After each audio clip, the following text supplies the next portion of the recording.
Back, and we're doing something different. This is our 434 big bore that we did earlier this year, but this video is about the easy way to convert your DRZ 400 SM to an S, or to at least put S model wheels on it. First thing, before you even decide to do this, you need to know what exhaust you have. There's a lot of people that have the Yoshimura, that is the newer Yoshimura, that kind of, we'll just say it kind of hangs way out here. It comes way out away from the frame. If you try to run an S model wheel on there, it's going to run into the header. This is a Barker's exhaust, and so it will not have any single problem because the Barkers are the same on the E model and on the S model, which is what's over here. And you don't have a really good view of it, but just trust me. You can also run, to my knowledge, the FMF, of course, because there's no variation between the SM and the S or E. And I think people can get away with it with the MRD. I'm not entirely sure. So be aware of if there's any clearance issues. And if you're running some of those soup can metal Delcovic or whatever pile of crap ones that they make, well, they might work too, but they probably won't. Barker's is the absolute one that I would recommend for anybody at this point.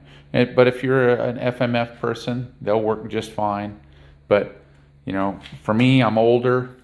The downturn tip on there, or like this one has here, it's got the straight back tip. You can get whichever color you want that's available.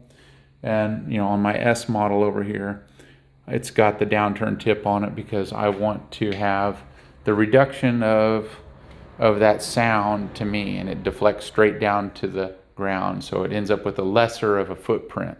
All right, now we got that out of the way, I want to discuss with you excuse me, the quick and dirty way of converting your SM model to having S model wheels.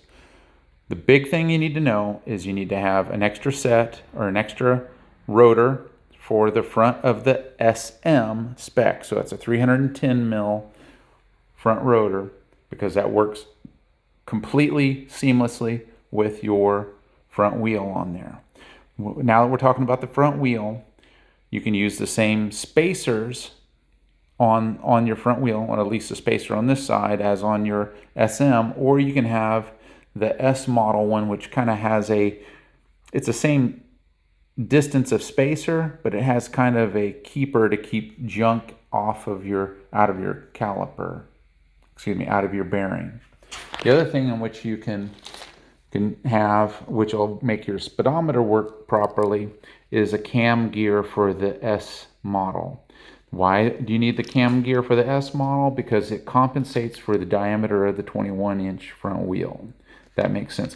This is for display purposes only. This is actually an SM caliper. My other one is with my other parts, and I just don't want to mess with it right now.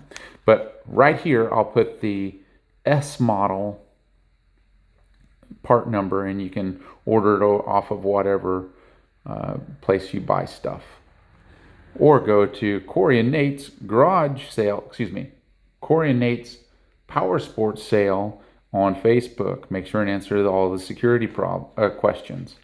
Okay, so you just quite simply switch that out on your Speedo cable. It's really easy to do. If you can't switch it out, you shouldn't be doing this in the first place. Okay, so front rotor and the cam gear and your front wheel is set up, but you need to have that stock SM rotor. The rotor on the rear is different from that of the E and the S model on the SM. So you need to have a stock spec SM rotor for your S wheel that you're going to put on there. So it's a little wider diameter, of a rotor spec. Some people might think, well, I'll just get an S model or an E model caliper. No, those will not work on the SM model swing arm. It won't work, so don't try it. So what you need to do is get the stock SM spec. You know, you don't have to necessarily have the SM rotor, but from the OEM, but it needs to be the stock spec one. I don't have the diameter on it right now, but it's a little bit larger and it makes this process much more seamless. The other thing that you need to consider is your final drive. If you're super cheap, you can just take the one off of your SM model wheels and transfer it straight over. This isn't stock SM gearing, 15 and 41. So what we're doing is we just put the 41 inch or 41 tooth rear, and so you can just switch it straight over there. I know the right thing to do would be having a set of chain and sprockets specifically for this wheel set, but this is the quick and dirty switch out. So it's not a big deal. That's not a hard thing to do. So that's kind of it at this particular point. You know, we've covered the exhaust, we've covered the rotors, we've covered the cam gear, and we've covered the caliper. We've covered the sprocket. It's been a long day, my friends. I just want to do a quick and dirty video for you. We're not going to edit this one. We're just going to keep it kind of raw and uncensored, the way that I like to have it. I might try to clean it up a little bit, but I'm going to put that part number in there.